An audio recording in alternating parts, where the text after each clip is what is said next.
When you think of gold miners, you might picture dust-covered men living in old trailers, wrestling with machines in the freezing wilderness. But what if I told you one of them? A man who came to Canada with just a couple hundred in his pocket, now lives between million-dollar properties and luxury vacations. That is Tony Beets. The self-made Dutch-born mining mogul whose empire now spans across the Yukon and beyond. But behind the fame and fortune seen on Gold Rush, Tony's story isn't one of overnight success. It's one built on decades of hardship, near-death winters, and pure, brutal determination. Today, he's worth nearly $20 million, commanding fleets off heavy machinery, and employing entire families.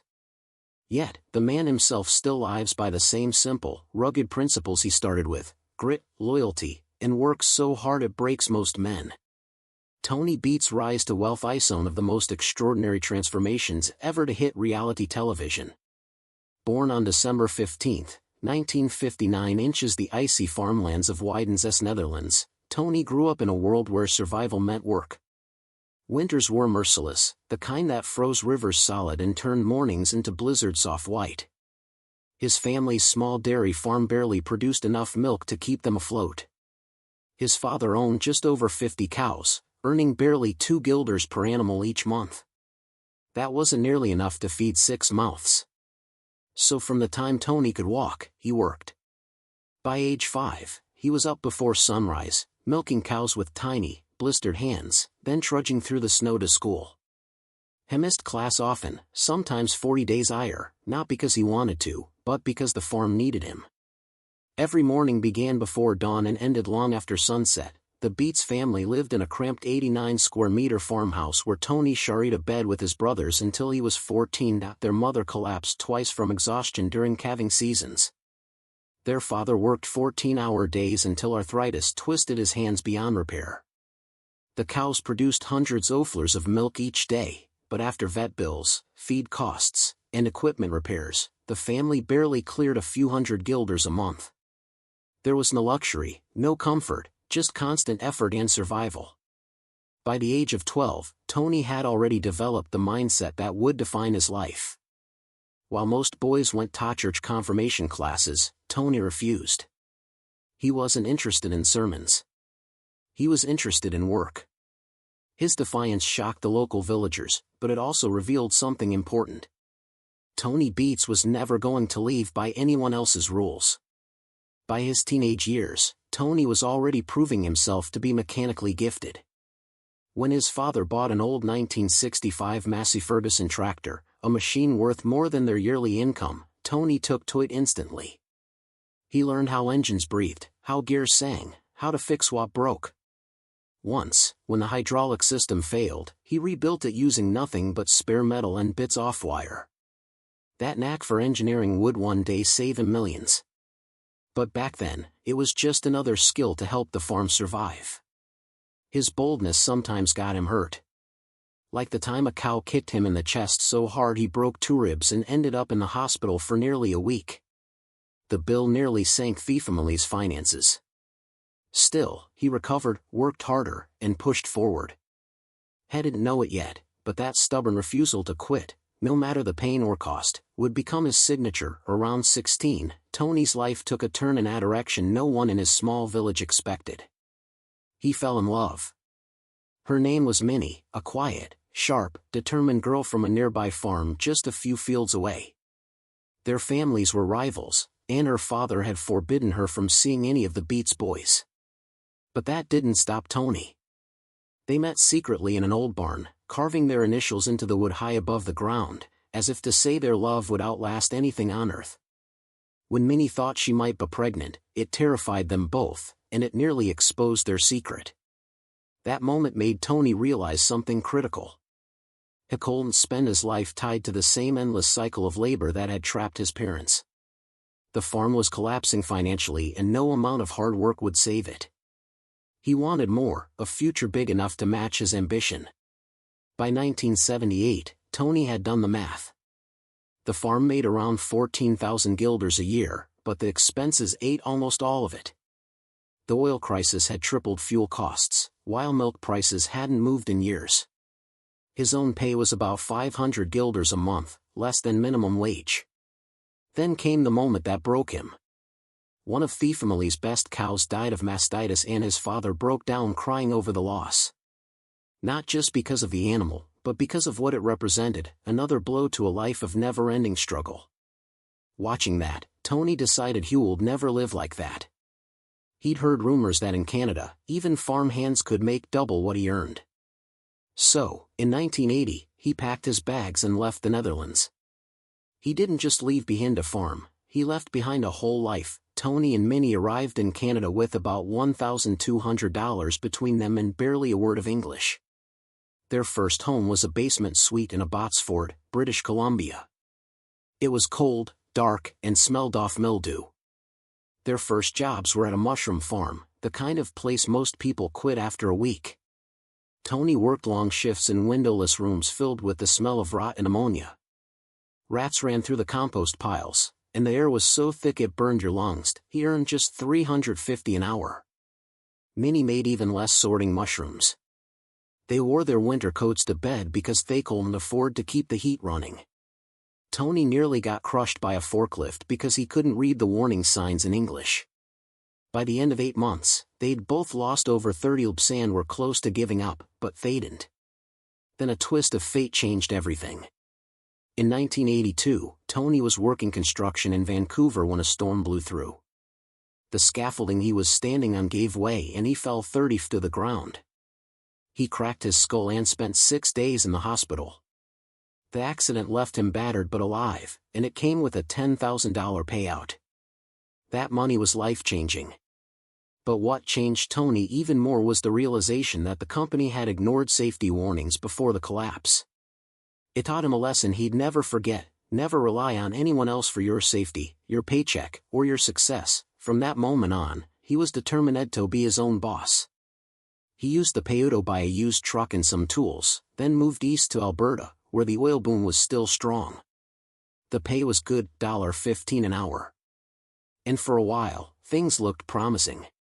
But then the oil market collapsed. Prices plunged from $34 a barrel to $10, and tens of thousands of workers were laid off overnight. Tony was one of them. By late 1984, he had 3 kids, rent he couldn't pay, and no savings. Minnie worked double shifts at a diner, coming home with burns on her hands from the grease.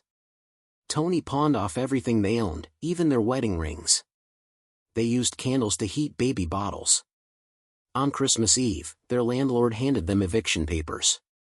That night, Tony made the decision that would change his destiny. He was going north to the Yukon. He didn't know much about gold mining, but he knew 2 things. He was good with machines, and he refused to give up. He loaded an old 1976 Ford pickup with $200 million on it, packed a few tools, and set out for Dawson City with just $200 in his pocket. The drive was a nightmare. The truck broke down 6 times on the Alaska highway. Once the brakes failed on a mountain pass, and Tony fixed them with nothing but wire hangers and duct tape. He lived in an old trailer with newspaper stuffed into the walls for insulation. Inside, the temperature hovered around -20. Outside, it dropped below -45.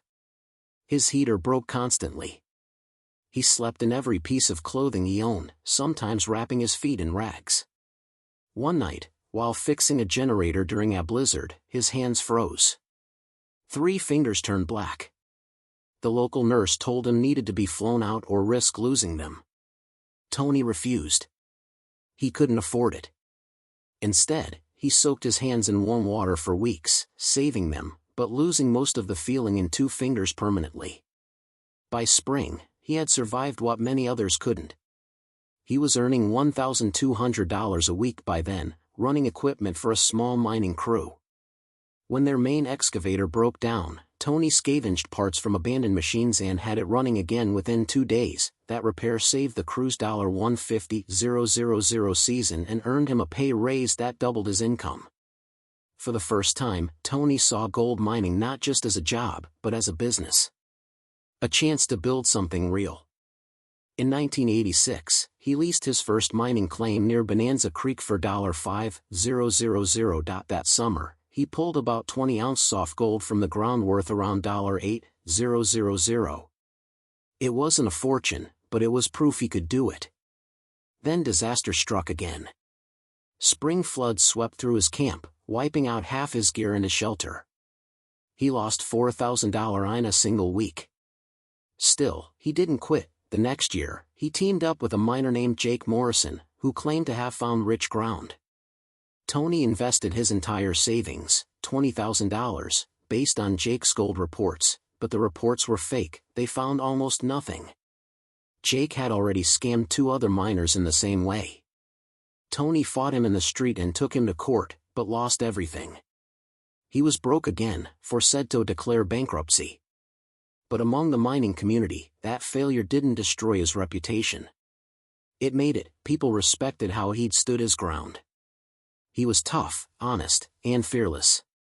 By 1988, Tony got a job with a respected miner named Big Al McGregor. It was under Al's operation that Tony's name started spreading. While working there, Tony noticed that fine gold particles were slipping through the large screens in the sleeve boxes. Had designed and built a 3-stage mesh recovery system that boosted their gold output by nearly 30%.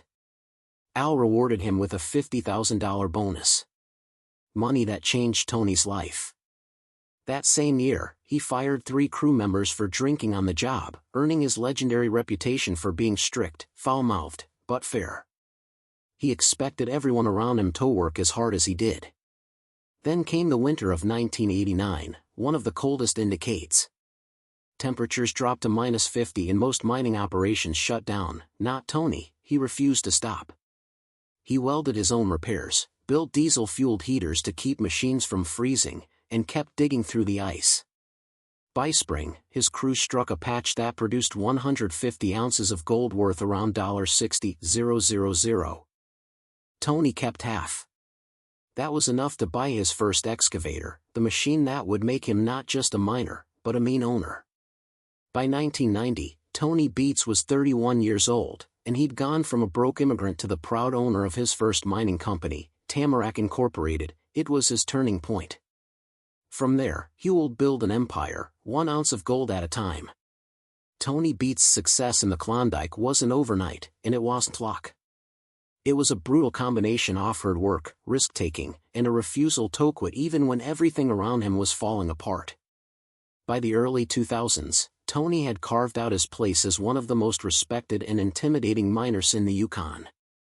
His mining operation had grown from a small-scale outfit to a full-blown empire, complete with dozens of machines, massive crews, and millions of dollars worth of claims. His gold output skyrocketed each year, sometimes reaching over 4,000 ounces of gold per season. That's millions in revenue. But even as he climbed toward the top of the industry, Tony's life was still far from easy. The work was backbreaking and the conditions were extreme. Temperatures could drop to -40 degrees and the machinery never stopped breaking down. But Tony wasn't the kind of man to slow down. If anything, the harder the situation got, the more he thrived. What made Tony Beets so different was his complete disregard for the rules, not just in mining, but in life. He ran his operation like a battlefield general. Everyone who worked for him knew one thing. There was no room for weakness. He expected perfection, and when someone failed, he didn't hold back. He cursed, shouted, and threw things if he had to. But he also led by example. When a pump broke down, he was the first to grab a wrench. When a dozer got stuck in permafrost, he'd jump in to help dig it out. He didn't ask his workers to do anything he wouldn't do himself. That's what earned him his crew's loyalty, even if they feared him at times. But behind the gruff exterior, Tony had a code. Work hard, be honest, and never cheat. That's the reason he refused to follow Discovery Channel serial scripts. When producers tried to push fake drama or scripted moments for Gold Rush, Tony walked off. He wanted the show to reflect the real grit of mining, not a Hollywood fantasy. Ironically, his defiance made him Asta. Fans loved his non-nonsense attitude, and Discovery had no choice but to make him one of the central figures.